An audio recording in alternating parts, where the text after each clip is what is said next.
She grabbed him by the collar in front of 500 people and kissed him like his life depended on it. Daniel Carter didn't see it coming. One second he was refilling champagne glasses. The next, Victoria Sinclair, billionaire CEO, the most powerful woman in the room, had her hands on his face and her lips on his. The entire gala went silent. And in that single breathless moment, Daniel felt something crack open inside his chest that he hadn't felt in 6 years. He had no idea that Kiss was about to destroy the life he'd carefully built and replace it with something he never knew he needed. If you're watching this from somewhere across America tonight, drop your city in the comments. I want to see how far this story travels. And if it moves you, hit subscribe, because this one's only getting started. Daniel Carter had a rule. Keep your head down, do your job, go home to Lily. That was it. That was the whole philosophy. No complications, no drama, no chasing things that weren't meant for a man like him. He was 34 years old, a junior logistics coordinator at Sinclair Technologies, and the single father of a 6-year-old girl who still slept with a stuffed elephant named Gerald. His life had exactly 2 priorities: Lily's lunchbox in the morning, and Lily's bedtime story at night, and everything in between was just noise. He hadn't always been this careful. There was a time before everything fell apart, when Daniel Carter believed in big swings and wide-open futures.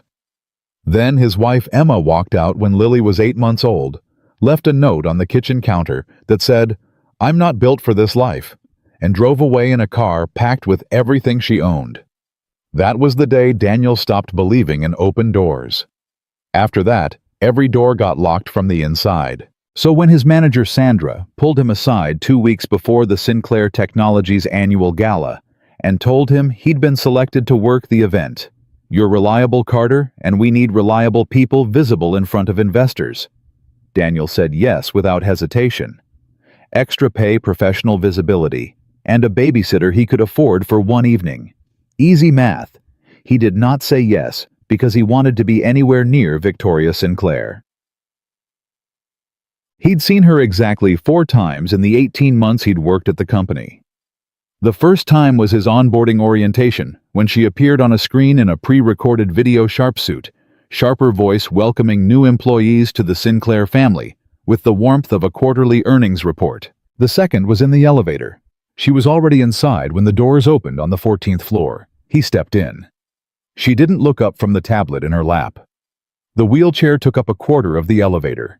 He stood against the back wall and watched the floor numbers count up in silence. When she exited on 22, her assistant held the door open, and Victoria Sinclair rolled out without a single word exchanged. Not to him. Not to anyone. The third time she was crossing the lobby while he was coming in from lunch. He held the door. She passed through. Her eyes met his for exactly 1 second before sliding forward again. The fourth time was a company-wide meeting where she stood at a podium he hadn't even known she could stand and delivered a 40-minute address about market positioning that left the entire room in terrified silence. The consensus among people who worked at Sinclair Technologies was simple. The woman was brilliant, ruthless, and completely unreachable. You didn't approach Victoria Sinclair. You performed for her. You delivered results, stayed out of her way, and prayed she never learned your name. Daniel was perfectly fine with that arrangement. The gala was held on a Friday in mid-October at the Grand Meridian Ballroom in downtown Chicago. Daniel arrived 90 minutes early, along with the rest of the event staff. 8 employees pulled from various departments to act as hosts, runners, and general support for the evening. Sandra briefed them in a side room: stay professional, stay visible, know the menu, and under no circumstances approach any investor without being approached first. And if Ms. Sinclair needs anything, Sandra added, lowering her voice, like she was warning them about a weather front moving in, you get it for her immediately. No delays, no questions, just yes, and how fast. Daniel nodded along with everyone else. The room filled up over the next 2 hours. Chicago money in expensive clothes, the kind of people who wore watches that cost more than his car. The kind of people who laughed too loudly and said nothing of substance and shook hands like they were closing deals with every grip. Daniel moved through it all with a tray of champagne flutes, keeping his expression neutral and his eyes forward. He spotted Victoria Sinclair the moment she entered. She came in from the east corridor flanked by her assistant Marcus and her head of PR, a tall woman named Renata, whose entire personality seemed to be composed of damage control. Victoria wore a deep navy dress, her dark hair pinned back, and the wheelchair she navigated was matte black and silent as she moved through the room. Every head turned. She acknowledged none of it.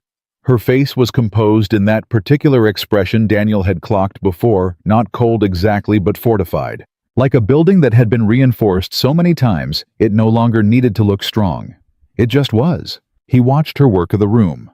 Handshakes measured smiles, the practiced ease of someone who had done this 1,000 times and had stopped finding it interesting about 980 times ago.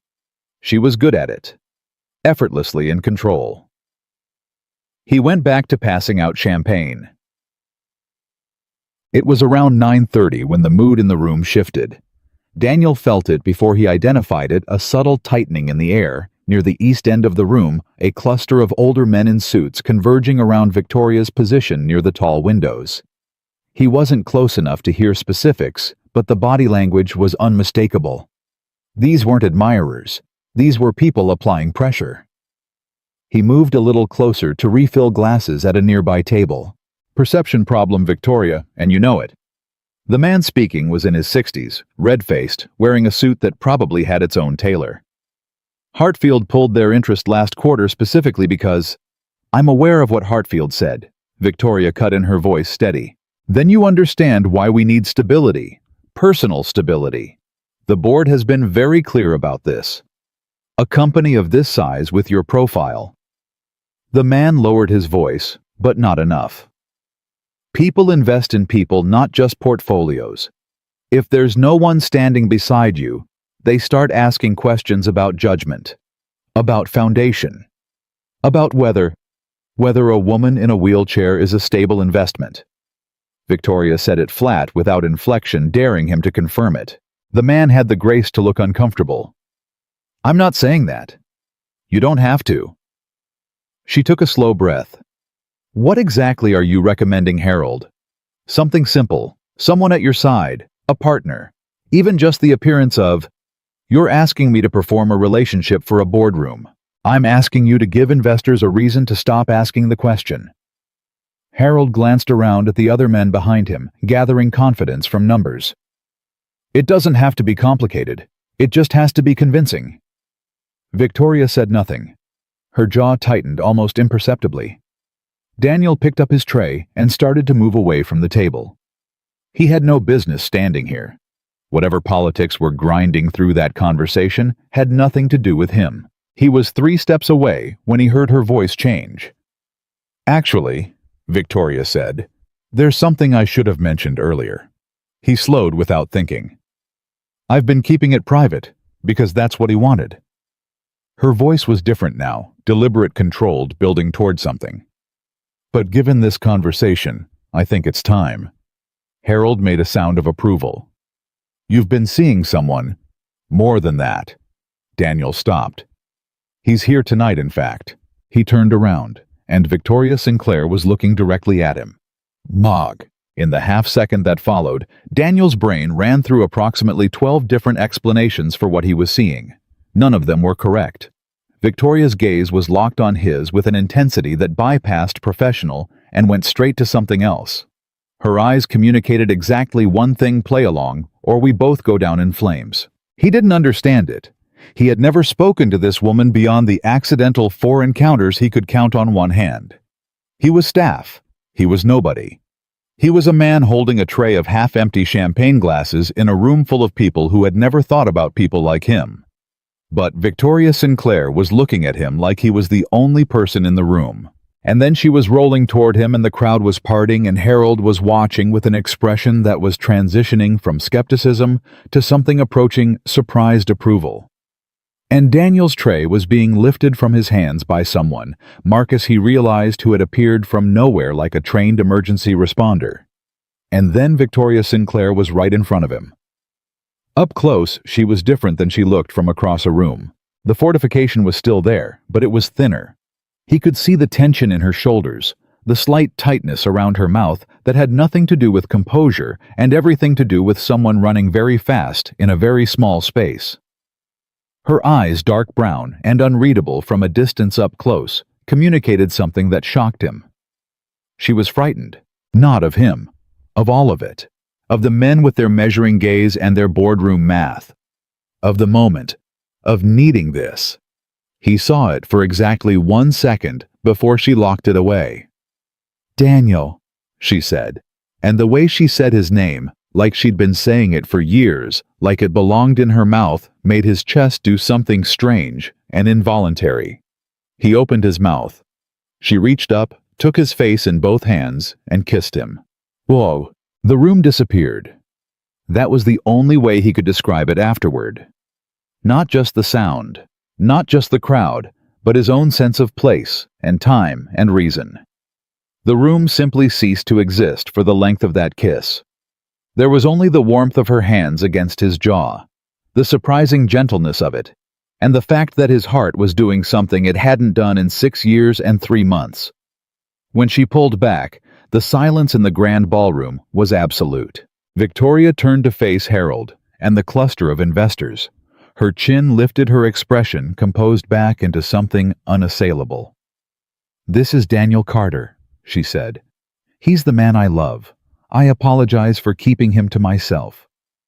The room erupted, not in outrage, in applause. Harold, caught between ego and business instinct, chose business instinct. He was already smiling, reaching forward to extend a hand. "Well," he said, "this is a surprise, a welcome one." Daniel shook the man's hand on autopilot. His face was doing something that must have resembled appropriate emotion, because people were smiling at him, and Marcus was back at his shoulder somehow, and Victoria had smoothly redirected the conversation toward a discussion of the Q4 projections, and the whole scene was moving forward with the unstoppable momentum of a story that had just written its own next chapter. Daniel was present for none of it. He was somewhere behind his own eyes, replaying those 15 seconds on a loop, trying to locate the moment where his life had stopped being his. Gobig. She found him 40 minutes later. He was standing near the back of the room beside a pillar, holding a glass of water that he had not drunk. Marcus appeared first. The man moved like a satellite always in orbit, never quite landing, and said very quietly, "Ms. Sinclair would like a word," and then led Daniel down a corridor off the main hall to a small empty room that appeared to be used for coat storage. Victoria was already inside. She turned to face him the moment the door closed. "Before you say anything," she began. "What was that?" Daniel's voice came out more even than he expected. He was grateful for that. "I need you to explain what just happened. I needed a way out of a conversation that was going to cost this company $40 million in investor confidence." She said it directly, no apology in her voice. "You were close. You were appropriate looking. The decision was about 2 seconds. You kissed me. I'm aware. In front of 500 people, also aware. You told them I was the man you love." Something moved across her face. "I told them what the situation required." Daniel stared at her. "Ms. Sinclair." "Victoria. You can't just—" He stopped, took a breath, started over. "I have a job here. I have a daughter at home. I don't know what the expectation is after something like this, but whatever you think is going to happen next. I'd like to offer you a proposal." He went quiet. She met his eyes without flinching. "Harold and 3 other investors made it very clear tonight that my personal circumstances have become a liability to this company. That perception won't disappear because of one kiss at a gala. It will require follow-through." She paused. "I'm asking you to continue this arrangement for a defined period, structured, compensated, with clear boundaries and an exit strategy." The silence in the coat room was different from the silence in the ballroom. That one had been full of electricity. This one was something else, the sound of a man trying to figure out how much of his carefully constructed, carefully protected life was about to change. "You want me to pretend to be your boyfriend?" Daniel said slowly. "Partner," she corrected. And yes, temporarily. For how long? 6 months. Possibly less depending on the company's standing after the next 2 board meetings. And what exactly does that involve? Public appearances, investor dinners, being available for specific events. She paused. And due to the level of scrutiny we'll be under, it would be more convincing. Another pause smaller. If you and your daughter were living in my home for the duration.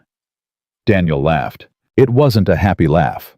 It was the laugh of a man who had spent 6 years building a life small enough to protect and was now being asked to walk it directly into something enormous.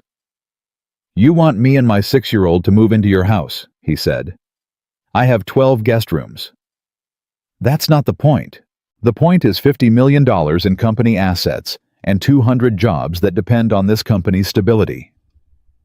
For the first time, something cracked in her voice. Barely. Just a hairline fracture. I'm not asking you to feel something you don't feel. I'm asking you to help me protect something I spent 20 years building. Daniel looked at her for a long time.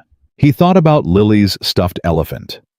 He thought about the lunchboxes and the bedtime stories and the rule he'd given himself: no complications, no drama, keep the world small and safe. He thought about the way Victoria Sinclair had looked at him right before she kissed him. Just for that half second. Frightened. Real. Nothing like the woman the whole company had built a mythology around. I need to think about it, he said. She nodded once. Of course. He turned toward the door, then stopped, turned back. For what it's worth, he said, you didn't have to hold my face like that. She blinked. What? When you kissed me. You didn't have to use both hands. That wasn't for the room. He watched her face carefully. That part was for you. Victoria Sinclair said nothing. Daniel walked out. He was in the parking garage, keys in hand, before he realized his heart hadn't stopped racing since the moment she touched him. And the thing that scared him, the thing that cut straight through the rule and the locked doors and the 6 years of careful living, was that it didn't feel like fear. It felt like the last time he'd felt truly alive. He sat in his car for 20 minutes without starting the engine. Then he called Sandra. Tell Ms. Sinclair, he said, that I'll hear the full proposal. He put the car in drive, and the life he thought he knew drove away in the rearview mirror. The agreement was signed on a Tuesday morning in Victoria's private office on the 22nd floor. Daniel had read every line 3 times.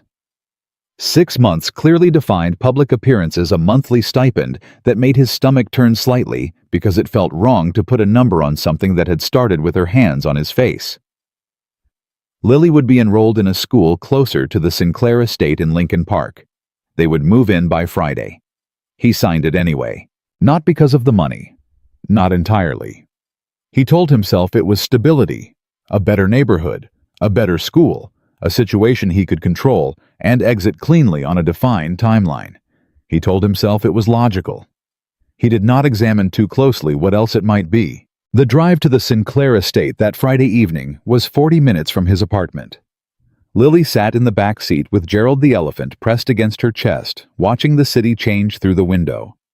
The buildings got bigger. The streets got quieter.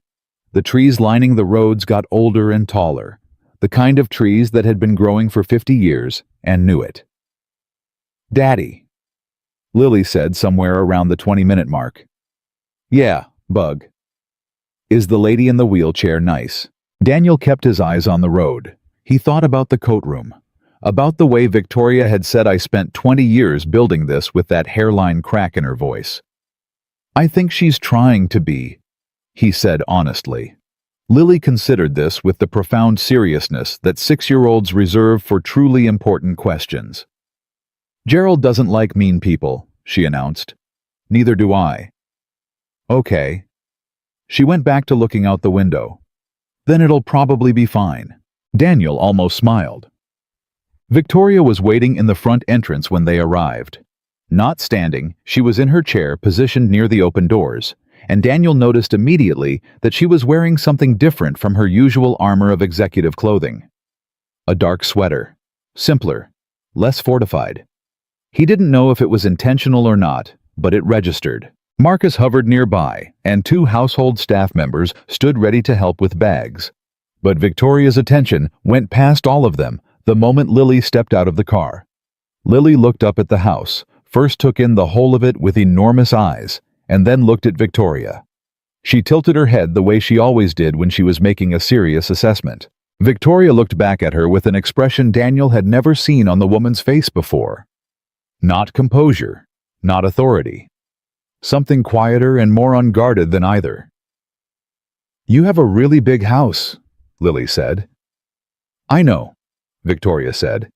"It's too big, honestly. It echoes." Lily frowned. "What's it echo?" "Nothing mostly. That's the problem." Lily walked up to her, stopped about 2 feet away, and looked at the wheelchair with the frank, unfiltered curiosity that only children are permitted. "Does it go fast?" Something shifted in Victoria's expression. Not quite a smile, but the architecture of one. "Would you like to find out?" Lily turned back to her father with an expression that said, this was now the best Friday of her life. Daniel spread his hands. "Don't ask me." Lily turned back to Victoria. "Yes, please." That was how it started. Not with negotiation or strategy or the careful management of appearances. It started with a 6-year-old girl asking a guarded billionaire if her wheelchair went fast, and the billionaire saying yes.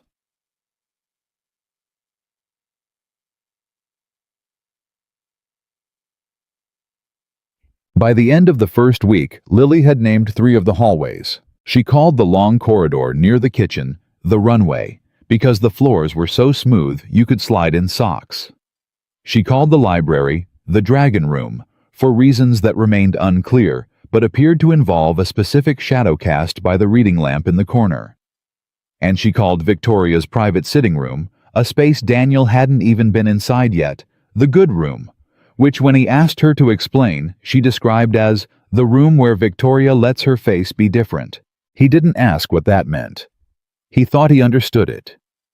What Daniel hadn't anticipated was how quickly the mansion stopped feeling like a performance. He'd expected awkwardness, rigid schedules, managed interactions, the constant awareness of being watched and assessed. And in the first few days, some of that was there. The careful spacing at the dinner table, the polished updates Victoria gave him before any public event. The way her assistant Marcus seemed to materialize whenever a conversation ran more than a few minutes, like a chaperone for emotions that hadn't been authorized. But Lily didn't care about any of that. Lily ate breakfast with Victoria every morning before school, because on the second day, she had discovered that Victoria knew how to make French toast, and had, according to Lily, been hiding it, which was apparently an offense serious enough to require daily reparations in the form of breakfast together. Daniel would come downstairs to find the 2 of them at the kitchen island, Victoria in her chair, Lily on a stool that Marcus had quietly installed at the right height, talking about things with the easy seriousness of people who had known each other for years. He stood in the doorway on the 4th morning and just watched for a moment without announcing himself. "Do you have a favorite color?" Lily was asking, elbow on the counter, chin in hand. Victoria was cutting strawberries. "I used to think it was black." "That's not a color, it's a darkness." Victoria looked at her. "Who told you that?" "My teacher. She said real colors have feelings." "And what does black feel like to you?" Lily thought about it. "Like when you close a door and don't open it for a long time." The knife in Victoria's hand went still for just a moment. Daniel watched her absorb that, watched the precise way she held herself together around it. "Maybe I need a new favorite color," Victoria said quietly. "Yellow," Lily said without hesitation. "Yellow feels like when someone comes home." Daniel went back upstairs. He stood in his room for a while doing nothing in particular. Outside the window, the city was doing what it always did, indifferent and constant. Inside, something was happening that had no clause in the agreement he'd signed. Tug. The first public appearance was a charity dinner 3 weeks in. Daniel wore the suit Marcus had selected, which fit better than anything he'd ever owned. Victoria wore dark red, and when she came down the hall to meet him before they left, he made the mistake of telling her she looked, and he paused a half-second too long, Remarkable. She looked at him sideways. That pause was very loud, Mr. Carter. Daniel, he said. We're supposedly in love. You can use my name. Daniel, she said, and it did the same thing to his chest that it had done the night of the gala. He decided not to examine that. The dinner was a test, and both of them knew it. Harold was there along with 4 other investors whose names Daniel had memorized from the briefing document Marcus had sent him the day before. They needed to look like a couple that had been together long enough to be comfortable, which meant he needed to stop feeling like a man waiting for the floor to give way. He figured it out sometime around the main course when one of the investors' wives asked how they met. He and Victoria answered at exactly the same time. He said, "Work." She said, "An elevator."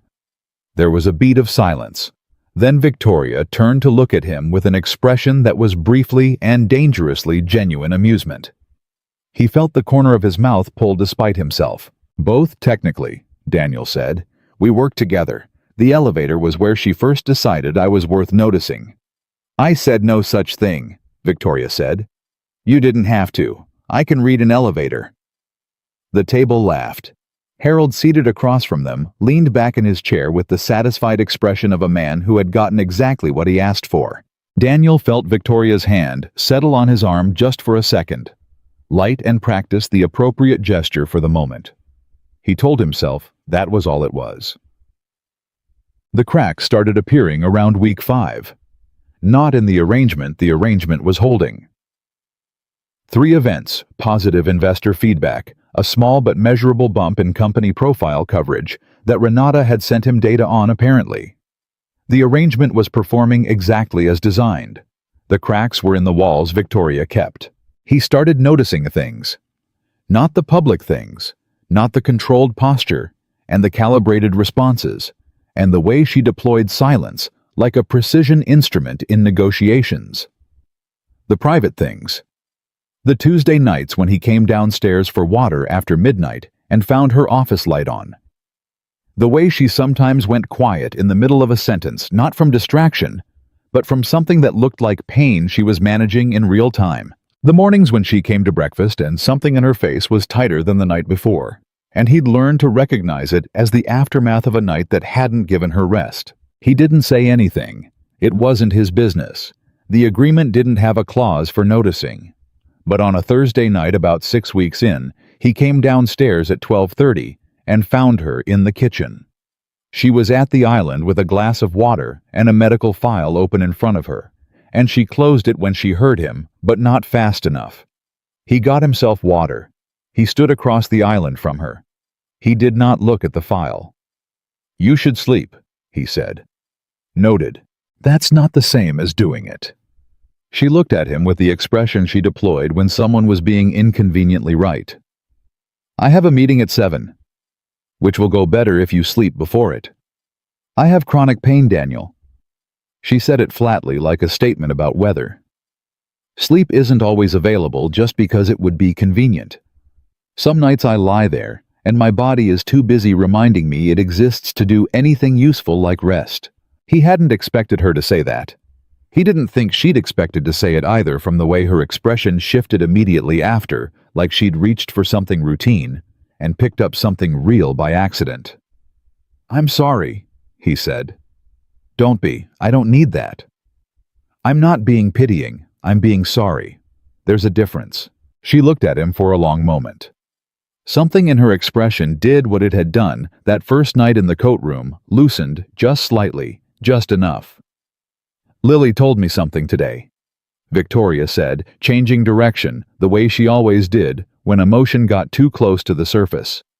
She told me that Gerald is extending his protection to cover me.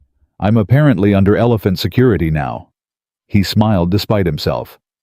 She doesn't offer that lightly. I'm aware. I took it seriously. She paused. She's extraordinary, Daniel. I know. You did that, alone. She said it not as flattery, but as a fact she was depositing somewhere important. Whatever else is happening here, you should know that. He didn't know what to do with that. He held his water glass and felt the weight of the quiet and the particular kind of dangerous feeling that comes from being truly seen by someone when you've spent years making sure nobody looks too closely. "You should try to sleep," he said again, softer this time. "You should stop coming downstairs," she replied, and there was no heat in it, just the ghost of something that might have been an invitation to do the opposite. He went back upstairs. He lay in the dark for a long time, staring at the ceiling of a room in a house that was too big and used to echo with nothing, listening to the quiet that didn't feel quite so empty anymore. And the thing he had been carefully not saying to himself for 6 weeks settled into his chest without asking permission. He was in serious trouble. The moment he stopped being able to pretend was a Sunday afternoon in the second month. It had rained all morning. Lily had convinced Victoria to let her convert the library, the Dragon Room, into what she described as a professional fort, and what actually turned out to be every blanket in the linen closet draped over a network of chairs and weighted down with books. Daniel sat on the floor with his back against the couch, half reading, half watching. Victoria was inside the fort. He could hear her voice through the blankets, low and slightly ridiculous, responding to whatever narrative Lily was constructing with the complete sincerity of a storyteller who had decided to take the work seriously. He could hear Lily's delighted instructions, the occasional stern correction when Victoria got a plot point wrong, the sound of Gerald being repositioned for dramatic effect. He wasn't supposed to be falling in love with any of this. Then Lily pushed back the blanket at the entrance of the fort and said with the urgency of someone reporting critical news, "Daddy, Victoria says dragons are probably real but extinct, and I think she's right, and you need to come in here and be the king of the kingdom immediately." "Is that right?" "It's a very important role." Lily's voice dropped to a whisper. "She's been the queen this whole time, and I think she needs the king." From inside the fort, he heard Victoria make a sound. Not quite a laugh, not quite a protest. Something in between, something soft and unguarded, and entirely unlike any version of Victoria Sinclair he'd encountered across conference tables or gala floors. He set down his book. He looked at the blanket fort. He thought about the rule. Keep your head down, do your job, go home to Lily. Small life, locked doors, no complications. He thought about the sound she'd just made. He got down on his hands and knees and crawled into the fort. Lily immediately placed a paper crown on his head and declared him the king of the Eastern Mountains, and Victoria looked at him from 2 feet away, in the small, soft-lit space, with an expression that bypassed every wall she'd ever built, and landed somewhere so honest it nearly knocked the breath out of him. "You look ridiculous," she said. "So do you," he said. She was wearing a paper crown, too. He hadn't noticed until now. The 3 of them stayed in the fort until the rain stopped. Lily fell asleep between them somewhere around the Second Kingdom story. Daniel shifted to lean against the chair behind him, and Victoria was close enough that when she let out a slow breath and let her shoulders drop, in a way he'd never seen her do outside this fort, he could feel the shift in the air between them. "I don't know what I'm doing," she said very quietly. Not to the room, to him. He didn't pretend to misunderstand. "Neither do I." She looked at Lily's sleeping face. Something moved across her expression that he couldn't name. Not grief exactly, but its close neighbor. This wasn't the plan. "No," he agreed. "The plan was 6 months and a clean exit. I remember signing that. This is—" She stopped, closed her mouth, reopened it. "This is becoming something it was never supposed to become." Daniel looked at her for a long, honest moment. "I know," he said. "I stopped being able to pretend about 3 weeks ago." She looked at him quickly. "I'm not saying that to pressure you," he said. "I'm saying it because it's true, and you've had enough people in your life who weren't honest with you. So." He held her gaze. "That's where I am." Victoria looked at Lily, looked at her paper crown, looked at him. And for the first time since the gala, in the warm, ridiculous quiet of a blanket fort in the middle of a dragon room on a rainy Sunday afternoon, she didn't close the door. She just sat with him in the space between what was planned and what was becoming real, and she let it exist. Outside, the rain finally stopped. Neither of them moved. The week after the blanket fort, nothing was said. Not because there was nothing to say, because there was too much, and both of them knew that saying it out loud would make it real in a way that couldn't be managed or contracted or structured with a clean exit strategy. So Daniel went to work and came home and had dinner at the table, where the three of them had somehow, without planning it, developed the specific rhythms of people who belonged to the same space.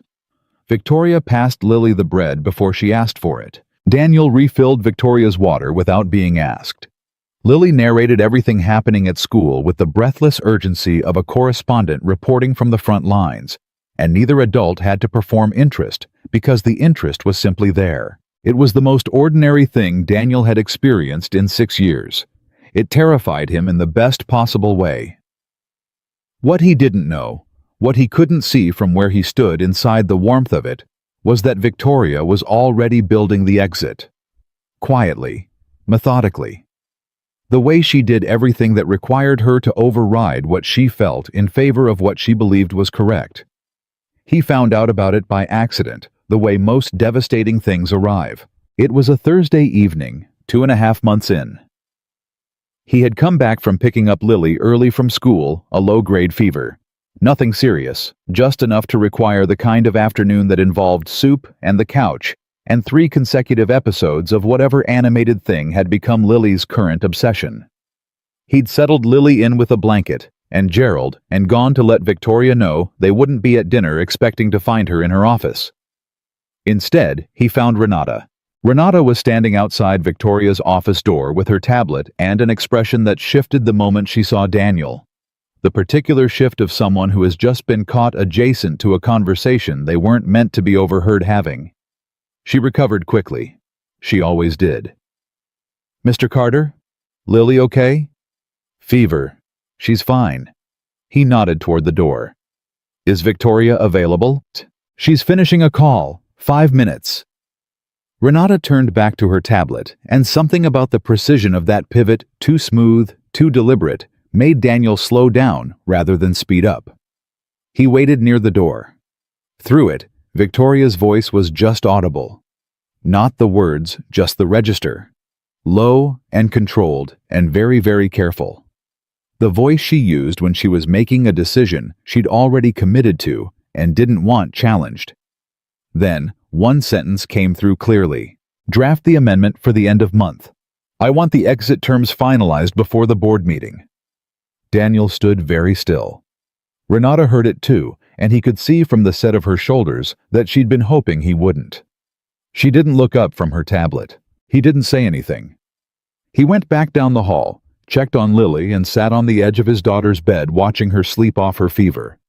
And he did the thing he'd been trained by 6 years of solitude to do. He put the feeling somewhere internal and load-bearing and let it sit there while he figured out what it meant. He told himself it could mean anything. Business decisions, contract adjustments, standard procedure. He told himself that. He didn't believe it. The investor dinner that weekend was at Harold's private residence on the North Shore. Daniel had been to 4 of these events now. He knew the rhythms the first hour of positioning, the second hour of actual conversation. Once the scotch had done its work, the moment late in the evening when Harold signaled to the room that the night had been a success, by laughing too loudly at something that wasn't that funny. He knew how to stand beside Victoria, when to speak, and when to let her lead, how to make the whole arrangement look like the most natural thing in the world. What he didn't know was how to do any of that while carrying what he'd heard through the door. They were 40 minutes into the evening when it happened. His name was Lawrence Freed. Late 60s, retired from something in finance, the kind of man who had spent his career being the smartest person in every room and had long stopped noticing when he wasn't. He found Daniel near the bar while Victoria was engaged across the room in what appeared to be a productive conversation with 2 potential partners from the West Coast. "Carter, right?" Lawrence didn't extend a hand, just assessed. "You're the one she pulled from the staff pool at the gala." Daniel looked at him evenly. "I work at Sinclair Technologies, yes." "Junior Logistics." Lawrence said it the way people say things they've looked up specifically to say. Interesting choice for her. I'm not a choice she made. We're together. Lawrence swirled his glass. You know I've known Victoria Sinclair for 11 years. Watched her build that company from a 40-person startup to what it is now. Remarkable woman. Genuinely. He paused in the way people pause when the genuine part is over. But there are things about her situation that, and I say this with real respect for what she's accomplished, make certain futures complicated. Daniel kept his face neutral. I'm not sure what you mean. I mean that a man your age with a young child, a full life ahead, you should be thinking seriously about what you're walking into. Lawrence looked across the room toward Victoria. She's not going to get better, you understand. The mobility issues are permanent. And from what I understand from people closer to the situation than I am, the accident did other damage as well. The kind of damage that closes certain doors permanently. He turned back to Daniel. A man who wants a real family, a complete family, ought to think carefully about whether this particular arrangement has a future beyond what it appears to be. The room kept moving around them. Glasses clinked. Someone laughed. Victoria across the space was nodding at something the West Coast investor had said, and she looked up. Once found Daniel's eyes across the room with the instinct of someone who had spent 2 months learning exactly where he stood, and then returned to her conversation. Daniel turned back to Lawrence Freed. I'm going to say this once, Daniel said, keeping his voice low and completely controlled. And I want to be clear that I mean every word of it. Whatever you think you know about her situation, whatever damage you're implying, none of it has anything to do with what she's worth as a person. And none of it is your business or mine to discuss with you at a party.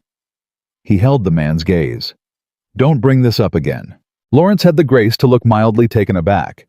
He retreated into his drink and his dignity and moved away. Daniel stood there for a moment, glass in hand, heart moving faster than the conversation had warranted.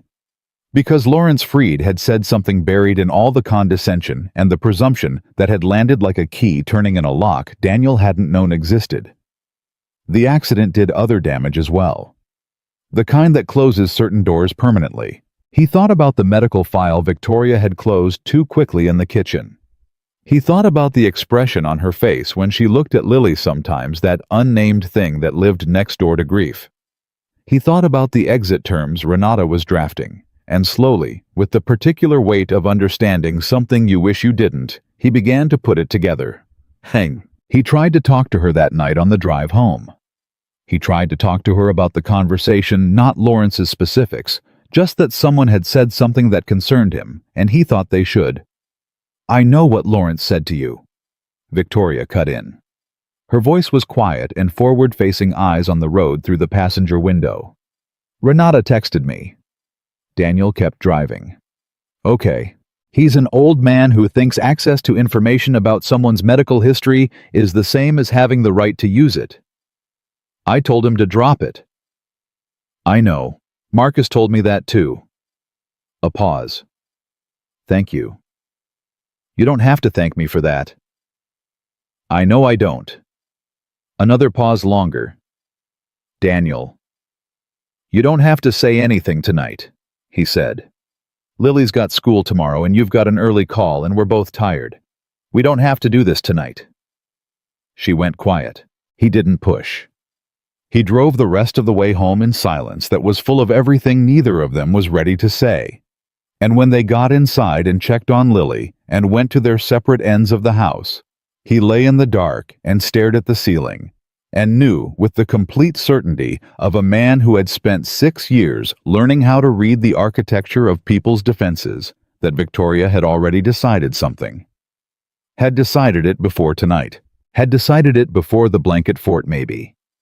Had been living inside that decision while he'd been letting himself believe in yellow mornings and paper crowns and the dangerous possibility of something real. Won't you like? She came to him 4 days later. Not at midnight, not by accident.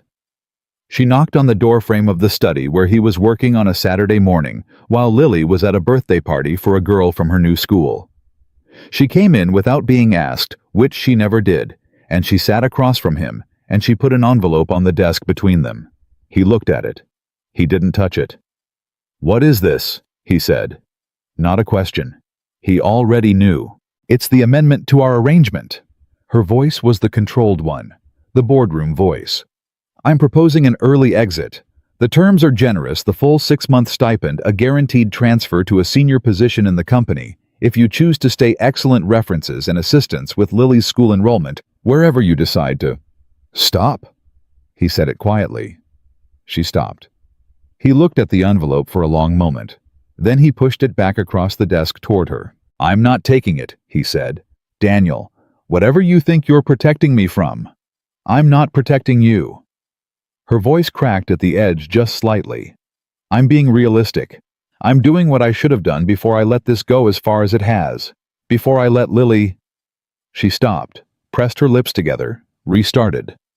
"Before the situation became more complicated than it needed to be." "The situation," he repeated. He felt something heat up in his chest.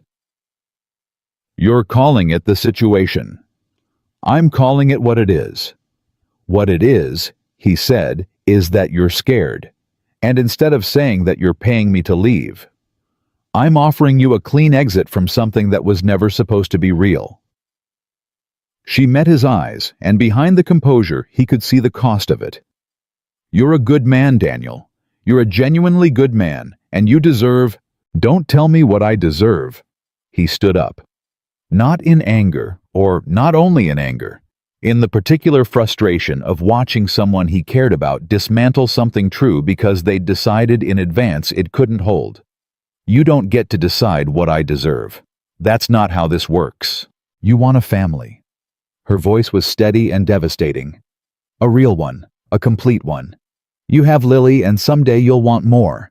Someday you'll want someone who can—" She stopped, looked at her hands for a moment, looked back up. "I can't give you that." The room went very still. "The accident," he said carefully. "It wasn't just your mobility." It wasn't a question, but she answered it anyway, and answering it cost her something visible and significant. "No," she said. "It wasn't just my mobility." She held his gaze with the particular courage of someone who has decided that if they're going to break something, they're going to break it cleanly. "I can't have children, Daniel. The damage was too extensive. I've known since I was 27 years old that whatever life I built would not include that." Her voice dropped to something smaller than he'd ever heard from her. "I watched you watch Lily, and I thought, this man was built to be a father. This man needs that in his life. And I can never be the person who gives him more of it." He didn't speak. "So I'm not pushing you away because I don't feel—" She stopped. Her jaw tightened. "I'm pushing you away because I do. Because it would be genuinely cruel to let you fall further into something that has a wall at the end of it." "You've been carrying this the whole time," he said. "Since before the fort. Since before any of it." "Since the elevator," she said. "Since the first time I let myself notice you, I knew exactly why it couldn't go anywhere real." Daniel came around the desk. Not quickly. He moved like a man who had made a decision and was taking it one step at a time. He sat down in the chair beside her, rather than across from her, which made her go still in a way that told him she hadn't expected proximity. "I need to ask you something," he said, "and I need you to actually answer it." She waited, not counting what you can or can't give me. Not counting what you think I deserve or what you've decided I'll need 5 years from now. Right now, today, in this house with Lily's drawings on the refrigerator and Gerald the elephant under elephant protection. He held her eyes. "Do you love me?" The silence lasted long enough that he could hear the house breathing around them. "That's not a fair question," she said. "It's the only question." "Daniel, do you?" Victoria looked at him for a long time. He watched her fight it, watched her deploy every internal mechanism she'd spent years building and reinforcing and maintaining, and he watched every single one of them fail. "Yes," she said. Barely. Just the one word. Like it had been held under pressure so long it came out almost without sound. "Okay," he said. "That doesn't change. It changes everything." His voice was gentle but absolute. Everything else is a conversation we can have. About the future, about what it looks like, about what a family actually means. Those are all conversations. But none of them are possible if the answer to that question is no. He held her gaze. And the answer isn't no. You don't know what you're agreeing to, she said, and now her voice was fraying at the edges, the composure finally finding its limits. The pain doesn't get better. The chair doesn't go away. There will be hard days and medical complications, and people in every room we ever walk into who will look at us and calculate something in their heads that we can't control. And there will never be... Her voice broke just once, just briefly. There will never be another Lily. I know, he said. You say that now. I'll say it in 10 years. He reached across and covered her hand with his, and she let him, which told him everything about where she actually was beneath the arguments. Victoria, I'm not a 22-year-old who doesn't know what he's signing up for. I'm a 34-year-old man who has been building a small lockdown life for 6 years because the last time I let someone in, they walked out and left a note. And I am sitting here fully aware of everything you just said, telling you that I'm not walking out. She looked at their hands. You should think about this more carefully, she said, but the fight was leaving her voice. I have thought about it, he said. I thought about it at midnight in the coat room at the gala. I thought about it every morning when you and Lily were at the kitchen island. I thought about it in the blanket fort. He paused. I've thought about almost nothing else for 2.5 months. She closed her eyes for a moment. When she opened them, something had changed, not resolved, not healed, but shifted. Like a door that has been locked for so long that opening it even an inch feels like a different kind of world.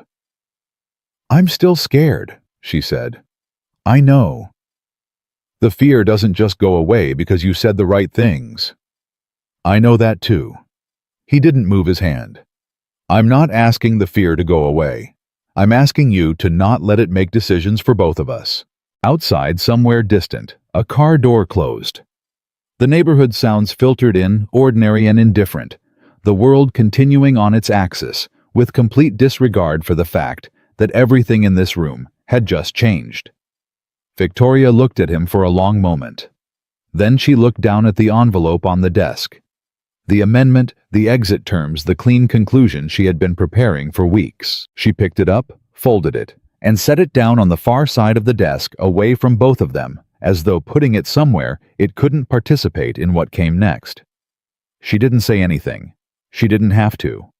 But Daniel, watching her face in the particular quiet of that Saturday morning, felt the locked door in his own chest ease open another inch, and for the first time in longer than he could precisely remember, he let it stay that way. The days after the study were different, not resolved.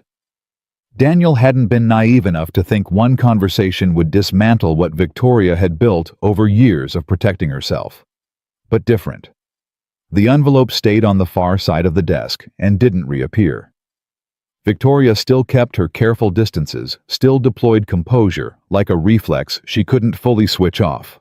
Still had mornings where she came to breakfast with that tightness around her eyes that told him the night had been long and painful. But there was something new in the space between them. Something small and fragile and deliberately unrushed, the way you'd treat anything that had almost been destroyed before it fully existed. They didn't put a name on it. They didn't renegotiate the agreement. They just kept living inside the house, inside the routines that Lily had constructed around them, without asking permission, and let whatever was real between them exist in the margins. A look held a second longer than necessary, a hand that stayed on a shoulder, slightly past the point of ordinary comfort conversations at midnight that neither of them acknowledged in the morning, but both of them carried forward. Lily, for her part, seemed to understand that something had shifted in a way that pleased her deeply. She didn't say anything about it directly. She simply started referring to Victoria as part of the household furniture in the way 6-year-olds signal that someone has been permanently installed in their world. Not Victoria from across the room anymore. Victoria from the next seat. Victoria, can you pass the butter? Victoria says I can stay up until 8:30 on Fridays. Victoria told me the Dragon Room used to just be a library, and that was very sad, and I think she's right. He heard it all and let it settle into him like light through a window he'd forgotten was there. He thought they had time. He was wrong. It started with an article.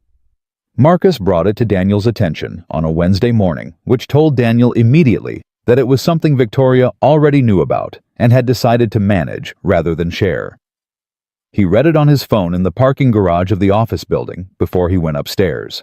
The headline was polished and vicious in the particular way of financial gossip media. Sinclair's convenient romance. Wheelchair. CEOs. Staff boyfriend, love story, or investor strategy.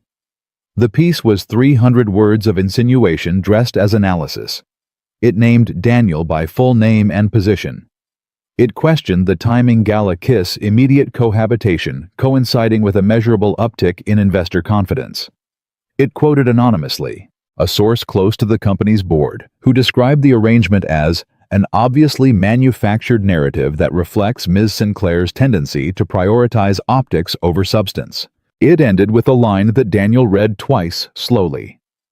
One has to wonder whether a man of Mr. Carter's background genuinely believes the relationship is real, or whether he's simply the most convenient accessory a billionaire has ever purchased. He put his phone in his pocket. He sat in the parking garage for 3 minutes. Then he went upstairs and did his job and said nothing to anyone because Victoria had clearly decided not to bring it to him directly, and he was going to respect that decision for exactly as long as it took him to understand why. He found out why at the investor lunch that afternoon. He wasn't supposed to be there. It was a small internal meeting. 4 board members and 2 potential partners from a hedge fund that had been circling Sinclair Technologies for 8 months. But Marcus had called him at 11:30 and said quietly and without editorializing, "Ms. Sinclair would like you present. Noon, 22nd floor conference room." He walked in to find the table already seated and a particular kind of atmosphere. The compressed, pressurized air of a room where something unpleasant was being prepared to be said. Victoria sat at the head of the table, composed in a way that he recognized now as its own form of pain management.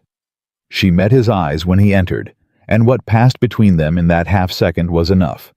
She needed him there, not as a prop, as a person. He took the open chair 2 seats down from her and let the meeting proceed. The hedge fund representatives were professional and measured right up until they weren't. The older of the 2, a man named Garrett, who seemed to have read the morning's article and considered it relevant source material, waited until the financial projections had been presented before he shifted the conversation. "We appreciate the numbers, Victoria, but I want to address something that's creating noise in our conversations internally." He opened his folder in the way people open folders when they want to signal that what they're about to say is documented. There's a perception issue. The article this morning, we're not the only ones asking whether the company's recent PR positioning has been built on something authentic or something manufactured. The concern is about judgment, about whether the leadership of this company is making decisions from a place of genuine stability or whether a woman in a wheelchair is stable enough to lead her own company, Victoria said. Garrett stopped. "I've been listening to this particular sentence for 11 years. Victoria continued, and her voice was controlled and surgical. "It wears different clothes each time. Sometimes it's about my judgment. Sometimes it's about my sustainability. Sometimes, like today, it's dressed up as concern about authenticity." She set her pen down on the table. "But the question underneath all of it is always the same one, and I am tired of answering it."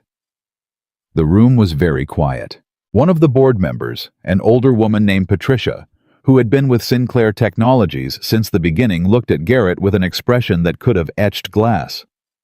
Garrett recalibrated. "I'm not questioning your leadership, Victoria. I'm questioning the optics of a situation that has allowed public speculation to..." "Mr. Garrett." Daniel spoke. Not loudly, not aggressively, just clearly. Every head in the room turned toward him, including Victoria's. "I want to make sure I understand your concern.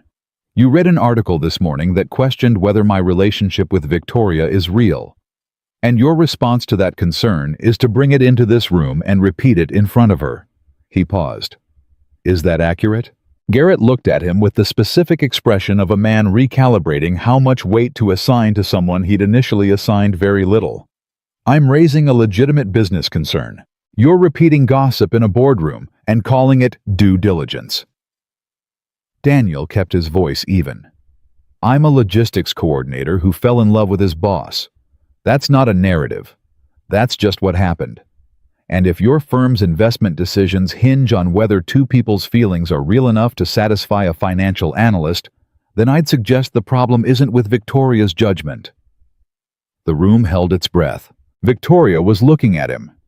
He didn't look back at her yet.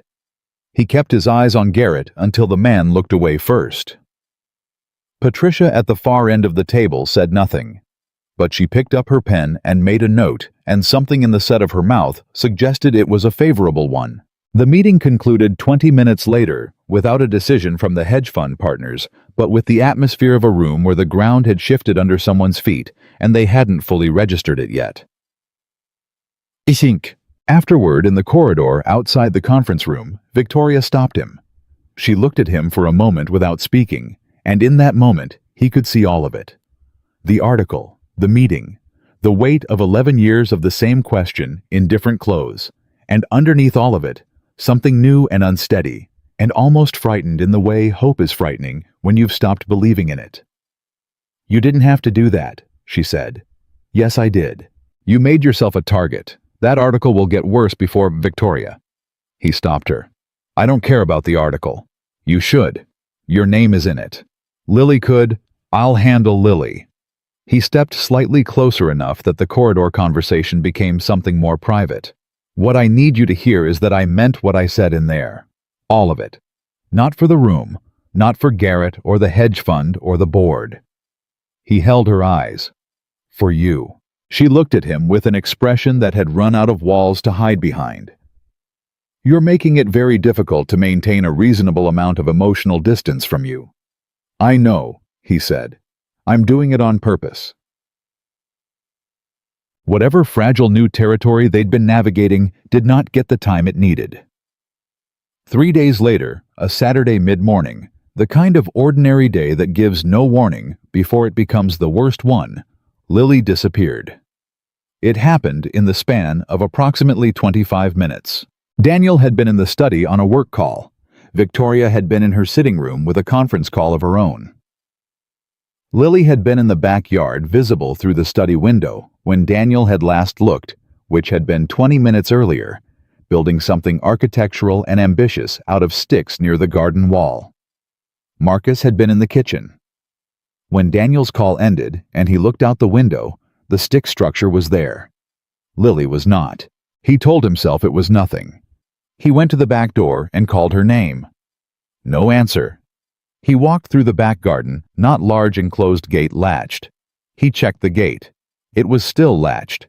He went back inside and checked the ground floor systematically room by room with the controlled efficiency of a man who is managing the early stages of fear. She wasn't on the ground floor. He went upstairs. He checked her room, the bathroom, the small reading alcove she'd claimed at the end of the upper hall. Lily. His voice was steady. Lily, come out if you're hiding okay. It's not a game right now. Silence. He was back downstairs and calling for Marcus before he'd finished the thought, and Marcus appeared from the kitchen with the immediate alertness of someone who reads the temperature of a room for a living, and Daniel said, "Where is she?" And Marcus said, "She was in the back garden. I saw her 10 minutes." And they were both moving. Victoria appeared in the hallway. She took one look at Daniel's face and said, "She's not in the house." No. Something shifted in Victoria's expression, fear immediate and undisguised, the kind that bypasses all the carefully maintained architecture. How long? 25 minutes, maybe 30. Did she say anything this morning? Anything about nothing? He was already at the front door, phone in hand. I'm going to walk the street. Marcus checked the neighbors' yards. Victoria. I'm coming with you. You don't. I'm coming with you, Daniel. No composure in it. No authority.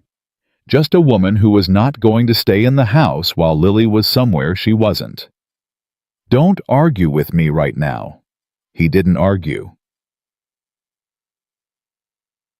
They found her 40 minutes later. She hadn't gone far, 3 blocks, which in 30 minutes of searching felt like 3 miles. She was sitting on the front steps of a small church, 2 streets over the kind of neighborhood church with stone steps and a painted wooden door. With Gerald clutched against her chest and her sneakers side by side in front of her, with the meticulous alignment of a child who has been sitting very still for a long time. Because sitting very still feels like the thing to do when everything feels very large. She looked up when she heard them coming, and her face did the thing faces do when relief and guilt arrive at exactly the same moment. Lily. Daniel reached her first, crouching down to her level, his hands on her shoulders, checking her the way parents check children, eyes, face, arms, the full inventory of a person you love. "You're okay. Are you okay?" She nodded. Her chin was wobbling. "What happened? Why did you leave?" Lily looked at him. Then she looked past him. He turned to find Victoria a few feet back, having come to a stop rather than crowding in, giving him the space to be her father first. But Lily was looking at her with an expression that made something tighten in Daniel's chest. "Lily," he said gently, "talk to me." Lily looked back at him. Then she said in the small, careful voice of a child who has been rehearsing a question and is terrified of the answer, "Is Victoria going to leave us?" Daniel went still. "I heard," Lily said. She pulled Gerald tighter. "I heard you and Victoria talking. In the study. She said exit. She said terms." Her vocabulary was imperfect, but her comprehension of emotional weight was absolute. "She was going to leave, and you were fighting, and I didn't want to be there when she left because—" Her voice broke. "Because when Mama left, I was in the next room, and I heard her close the door, and I didn't want to hear that door again." The church steps were very quiet. Daniel heard Victoria make a sound behind him. Small and sharp and involuntary, like something had struck her without warning. He put his arms around Lily and held her, and she pressed her face into his neck and cried in the way that 6-year-olds cry when the fear has been held in too long, completely without reserve, all of it at once. Over Lily's shoulder, he looked at Victoria. She had both hands in her lap, and her face had done something he had never seen it do in the gala, or the boardroom, or the coat room, or the study, or anywhere else in the months he had known her. It had simply come undone. All of it. Every layer. She was looking at Lily with an expression of such complete and unguarded love and grief and guilt that Daniel felt it land in his chest like a physical weight. He reached one arm out from around Lily, extending his hand toward Victoria. She looked at it. "Come here," he said. She moved forward and took his hand, and he held both of them. His daughter and this woman he loved on the steps of a small neighborhood church on a Saturday morning, while Lily cried herself back to steadiness. When Lily finally lifted her head, she looked directly at Victoria, still tear-faced and completely serious. "Are you going to leave?" she asked. Victoria looked at the little girl. She looked at Daniel. She looked at their hands. "No," she said. The word was quiet, but it had no hesitation in it. "No, I'm not going to leave." "Promise?" A pause, not a hesitation. Daniel understood. A moment. The moment of someone stepping fully through a door they'd been standing in the frame of for months. "I promise," Victoria said. Lily considered this with the solemnity it deserved. Then she held out Gerald.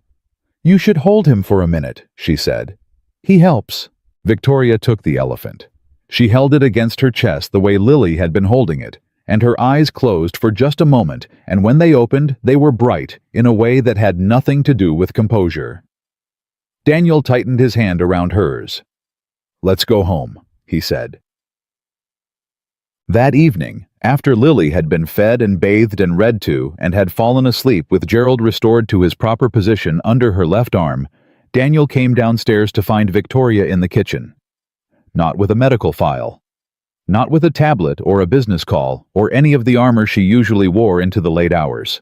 just sitting at the island with a cup of tea in the ordinary quiet of a house that had stopped echoing. He sat down across from her. "She heard more than I thought," Victoria said. "Kids always do. I should have been more careful." "You were trying to protect her." He looked at her steadily. "You were trying to protect all of us the way you know how. That doesn't make you wrong, it just means the approach needed work."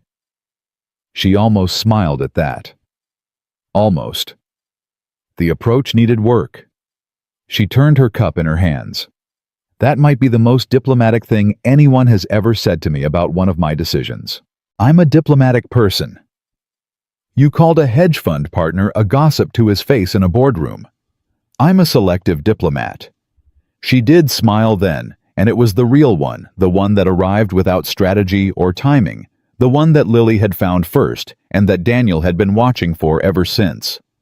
He reached across the island and covered her hand with his. "She needed to hear you say it," he said. "So did I." Victoria turned her hand under his so that her fingers interlaced with his. She looked at their hands. She looked at him. "I spent so long deciding in advance what I didn't deserve," she said quietly. "It became easier than waiting to be disappointed." "I know. I'm still scared. I know that too."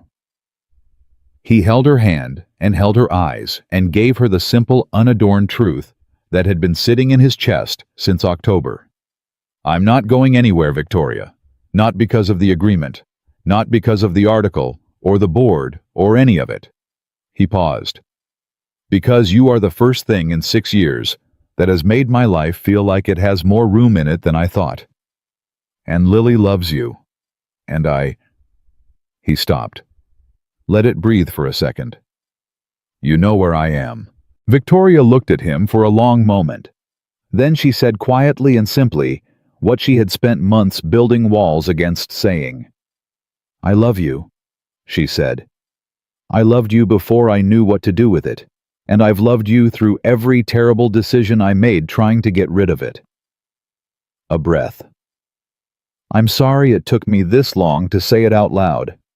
"It took you exactly as long as it needed to," he said. The kitchen was quiet around them. The house that used to echo held the sound of Lily breathing upstairs, and the refrigerator with its drawings, and two people who had arrived at this moment, through damage and fear, and the stubbornness of something real, refusing to stay contained.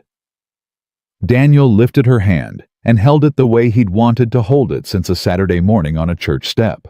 Outside, the city went on doing what it always did. Inside, for the first time in longer than either of them could precisely name, the door was open, and neither of them was moving to close it. The months that followed were not perfect. Daniel had never expected them to be, and that turned out to be exactly the right expectation to bring into a life shared with Victoria Sinclair. There were hard mornings, the ones where pain kept her awake until 3, and she came to breakfast quiet and drawn and moving carefully. And Daniel learned that the right response was not to fix it or minimize it or fill the silence with reassurance she hadn't asked for, but simply to put coffee in front of her and sit nearby and let her exist in it without being alone. There were board meetings that left her coiled and sharp-edged in ways that required an hour of quiet before the edges softened. There were nights when something he couldn't identify would settle over her, not sadness exactly, more like the long weight of a grief that had no single source, and he would find her in the sitting room with the lamp on low, and he would sit with her, and neither of them would say anything, and that he discovered was its own form of love. He learned her the way you learn a person who has never been fully known before, carefully, without rushing, attending to the small things, because the small things were where the truth lived. He learned that she laughed at things she found genuinely funny, with a specific reluctant quality, like laughter had once been taxed out of her, and she hadn't fully trusted it since. He learned that she was better at receiving Lily's affection than his own, because Lily's love came without the complication of being seen as an equal, and being seen as an equal was the thing Victoria found most difficult to allow. He learned all of it. He stayed for all of it, and slowly, with the particular patience of something that has decided to exist regardless of resistance, she let him. It was Lily who named the shift first the way Lily named everything that mattered. It was a Thursday evening in January, 4 months after the church steps, and the three of them were in the kitchen after dinner, Daniel washing Victoria, drying Lily perched on her stool, providing commentary on both their techniques that was equal parts unhelpful and completely accurate. It was unremarkable in every way that made it remarkable. The kind of evening that doesn't announce itself. Lily picked up a dried bowl and looked at it, and then looked at Victoria and said with the casual certainty of someone stating a known fact, "You're my family now, you know." Victoria's hands went still on the dish towel. Lily wasn't looking at either of them with particular weight. She was examining the bowl for missed spots, already moving on to the next thought. Like how Gerald is family, even though he's a stuffed elephant. You don't have to be blood, you just have to stay. She handed the bowl to Victoria and got down from her stool and wandered off toward the living room with the complete indifference of someone who has said an important thing and doesn't require the adults to perform a reaction about it. Daniel kept washing. He didn't look at Victoria right away. He gave her the moment. When he finally turned, she had the dish towel pressed to her mouth and her eyes were closed, and there were tears running down her face in the quiet, contained way of someone who cries so rarely. They've almost forgotten the mechanics of it. He turned off the water. He stepped close and put his arms around her, and she leaned into him, leaned fully without the fractional holding back that had characterized the first months. And he held her while she cried in the kitchen over what a 6-year-old had said about stuffed elephants and staying. "She's right, you know," he said into her hair. Victoria laughed through the tears, which was the specific sound of someone returning to themselves. "I know," she said. "That's why." Afoho. The Sinclair Technologies annual shareholders event was scheduled for late March. It was the largest event of the company's calendar, 350 attendees, live press coverage, the kind of gathering where the tone set in the opening address would echo through the financial press for weeks. Renata had been building the communication strategy for it since November. The agenda was structured and precise. Financial highlights, strategic outlook, product roadmap for the coming fiscal year. Victoria changed the agenda 10 days before the event. Renata found out via a revised document in her inbox at 7 in the morning and appeared in Victoria's office by 7:15 with the expression of a woman who has seen many things and is not certain she is prepared for this one. "You're removing the Q1 highlights from the opening," Renata said. "Moving them. They're still in the program." "And replacing the opening with..." Renata looked at her tablet.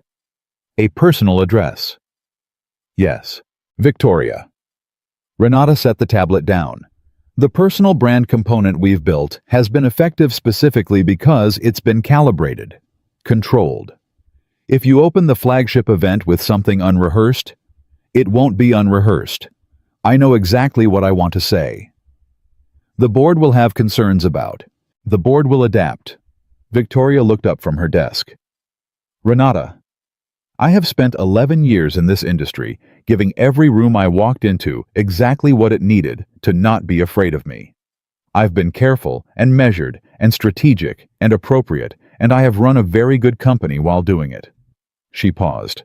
"I'd like to say something true for once, in front of everyone, and see what happens." Renata looked at her for a long moment. Then she picked up her tablet, made a note, and said with the tone of a woman who has made her objection and is now fully committed to execution, "I'll need 48 hours to prep the media team. You have 72. I'll need 48. Daniel found out about the changed agenda the same way he found out about most things involving the company from Marcus, who delivered information with the neutrality of a wire service and the timing of someone who understood exactly when a person needed to know something. "She didn't tell me," Daniel said. "No." Marcus agreed. "Does she want me to know?" Marcus considered this with his characteristic precision. "She didn't tell you herself because she doesn't want you to try to talk her out of it. She arranged for you to find out through me because she wants you in the front row." Daniel thought about this. "Those are two different things." "Yes," Marcus said. "She is a complicated person." "I know." He looked at the revised agenda on his phone. "I'll be in the front row. The morning of the event, Lily insisted on selecting Victoria's earrings. This had apparently been negotiated and agreed upon without Daniel's involvement at some point in the preceding week, because he came downstairs to find Lily standing on a step stool in Victoria's dressing room, holding up two options with the gravity of a jeweler presenting to royalty. "The gold ones say serious," Lily said. "The silver ones say brave." Victoria, sitting very still in the way she had learned to sit still for Lily's various ceremonial activities, looked at both options with appropriate consideration. "Brave?" she said.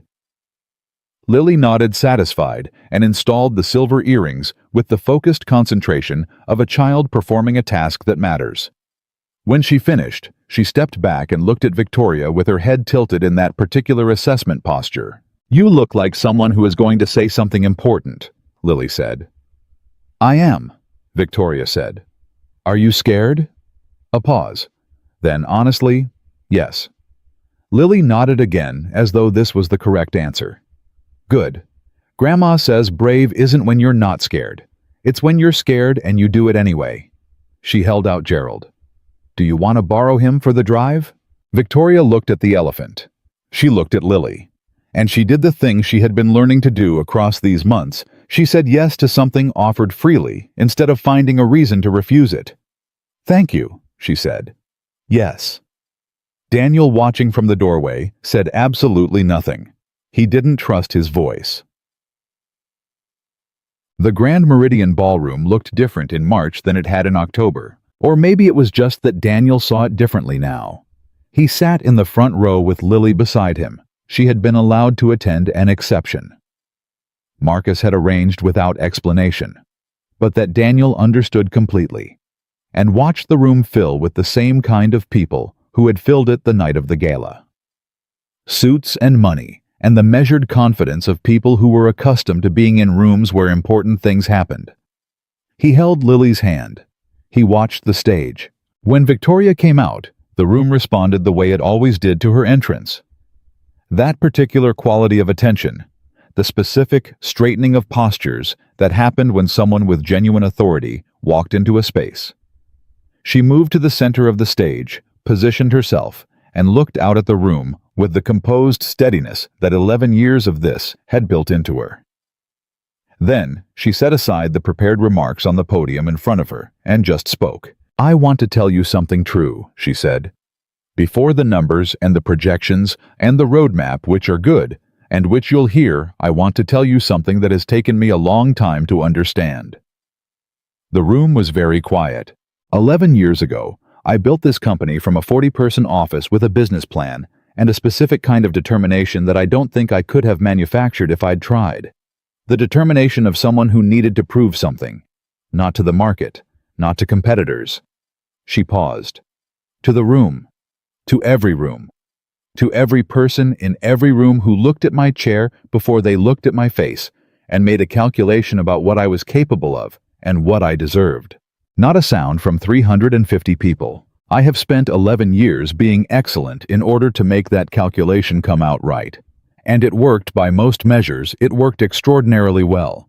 But somewhere in the process of being excellent in a way that no one could argue with, I forgot something important. She looked out at the room, and Daniel watched her find him in the front row. Her gaze settled there for just a moment. "I forgot that worth isn't a business case. You don't build it by quarters. You don't defend it in a boardroom. It's not in the portfolio, or the chair, or the ability to stand up and walk to a podium the way other people do. A breath. It's in whether you let yourself be loved, and whether you're brave enough to love back." Lily's hand tightened in Daniel's. 8 months ago," Victoria continued, "a man I barely knew held a room full of investors without flinching and told them I was the person he loved. He did it without a contract, and without a strategy, and without any particular certainty about what came next. He just stood there and said it because it was true, or because he needed it to be true. Or maybe both. I've never asked him to be that precise about it." The ghost of a smile.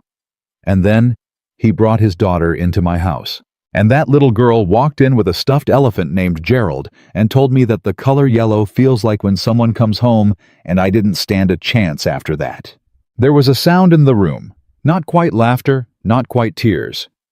Something in between.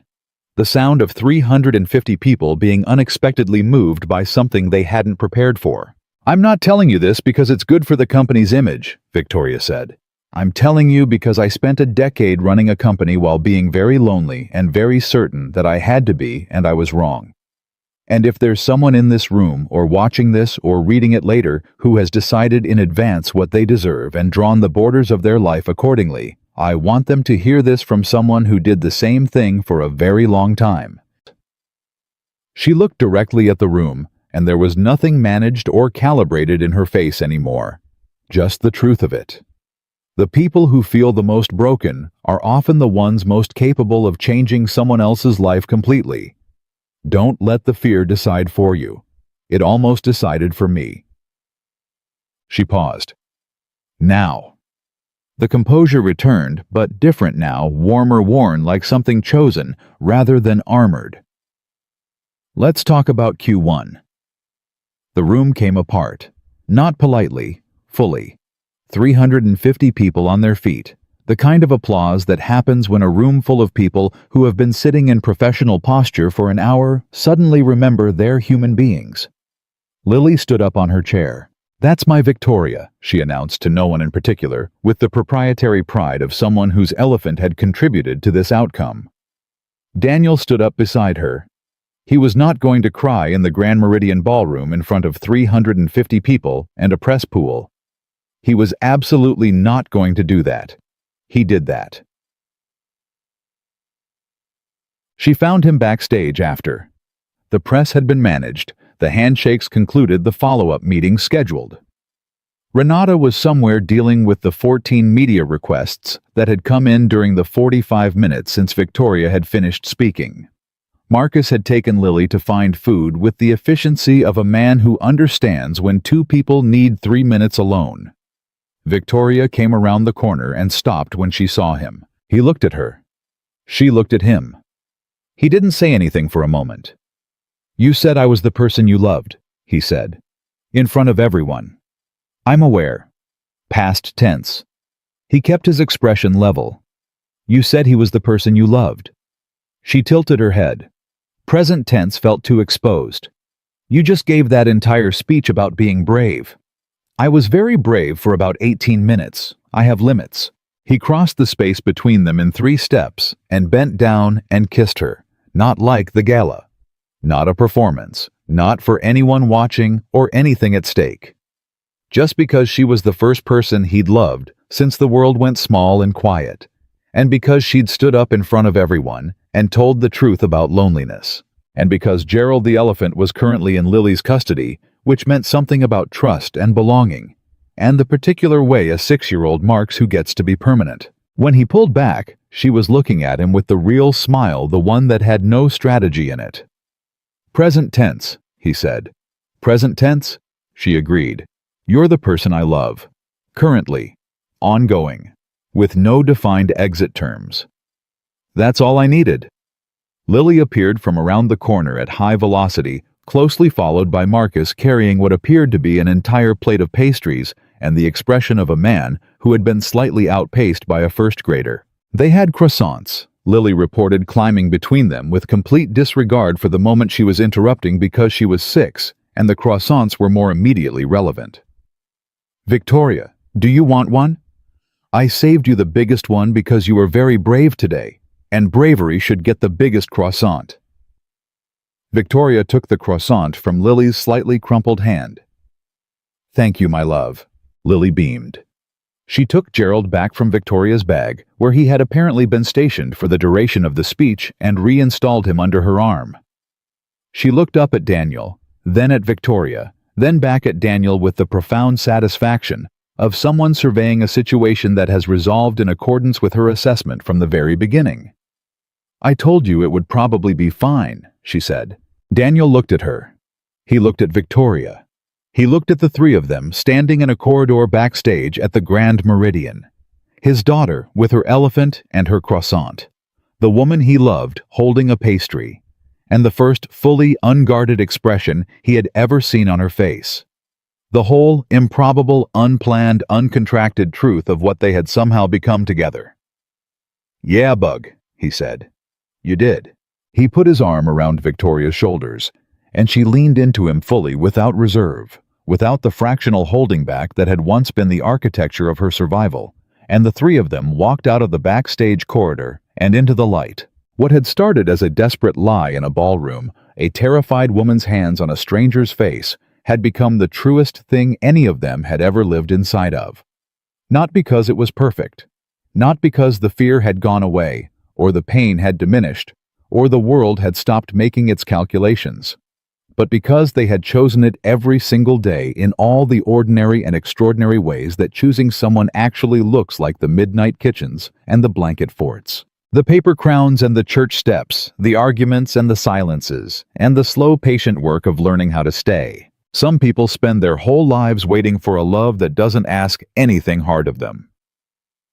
Daniel Carter had learned in the best and most necessary way that the love worth keeping is the one that shows you exactly how much room you have that you never knew was there, and then fills it completely with the people who were always meant to come home.